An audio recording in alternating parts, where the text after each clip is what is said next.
on se retrouve pour le dernier match de la phase de poule de Ligue des Champions. Enfin, ouais, je vous avoue, heureusement qu'on a nos clubs français qui nous font un peu vibrer, à part le PSG hier, parce que sinon c'est toujours pareil, on attend les matchs à élimination directe comme des morts de faim. Ouais, comme au mariage de ta cousine, tu tapes la mairie plus l'église et derrière t'espères que le traiteur il a fait griller les knackis pour pouvoir te goinfrer. Ce soir, on va donc savoir si Lyon se qualifiera pour les 8ème de finale de la Ligue des Champions aux côtés du PSG et de Monaco. Ça serait franchement cool, l'indice UEFA de la France remonterait un peu, on pourrait repasser devant la Turquie peut-être. Non, en vrai, voilà l'indice des différents pays européens à l'heure actuelle. Bon, le truc c'est que match nul à domicile contre Ludogorets, c'est moins 5000 points directs. On n'est pas près de les rattraper les Ritas. Faudrait que Concarneau remporte coup sur coup la Coupe de France et l'Europa League en gagnant tous ses matchs, c'est pas gagné. Allez, les cotes pour commencer. Lyon est coté à 2,35 à domicile, le match nul 3,45 et les Sévillais 2,95. Y a pas mal de choses à dire avant ce match. Y a un truc qui est sûr, c'est que le gardien lyonnais Lopez, il faut pas lui proposer un pétard. Même si c'est la très bonne, même si elle vient d'arriver de dame. Le mec, il est totalement apeuré le pauvre, c'est normal.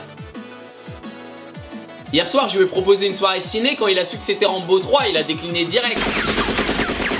Ouais, sinon sur les scénarios qui feraient qualifier les Lyonnais, c'est pas compliqué, je vous vois déjà entre potes là. Alors si Lyon gagne, ils sont qualifs, c'est ça? Non mec, il faut qu'ils gagnent par 2 buts. Non mais au goal average particulier, ils sont à égalité après. Non après, c'est nombre de cartons jaunes au dernier match. Ouais, ça m'a ouvert l'appétit mec, on va se prendre un grec chaud. Voilà, c'est facile, il faut que nos Frenchies gagnent de 2 buts d'écart face aux Sévillésois pour se qualifier direct. Et bonne nouvelle pour eux, en match d'entraînement, ils en ont passé 6 au FC Nantes il y a 10 jours. Bon, depuis, devinez qui fait des crises d'angoisse toutes les nuits en pensant à ce match?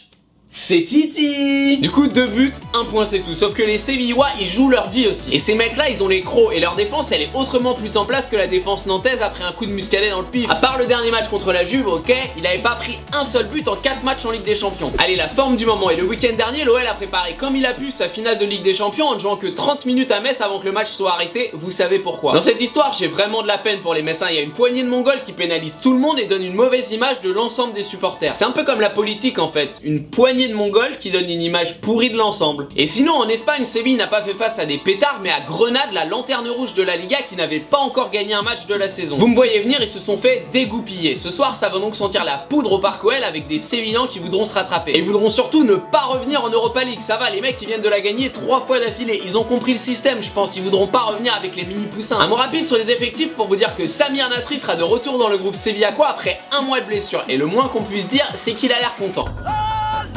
Allez, on passe au bon prono.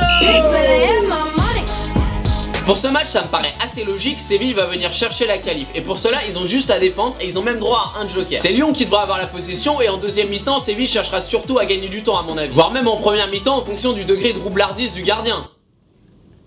Ah bah il est espagnol. Donc le mec mettra 1 minute 30 à tirer son 6 mètres dès le coup d'envoi du match. Classique, même sur FIFA 17 tu prends un jaune maintenant. Du coup pour moi Séville ne cherchera pas absolument à remporter le match, je vais parier sur Lyon ou match nul. Je me fabrique un double chance en passant par ici, ça me donne une cote de 1,40 et pour une mise de 100 €, j'encaisse 140 €. Merci d'avoir regardé la vidéo, partagez, likez, commentez si ça vous a plu. Et bien sûr le concours ScoreNetBet 10 paris gratuits de 10 € à gagner. Pour participer, un like et le score dans les commentaires. C'est qui Bale, Cross, Morata quand t'as le grand Enzo Zidane? À côté Messi, c'est de l'eau.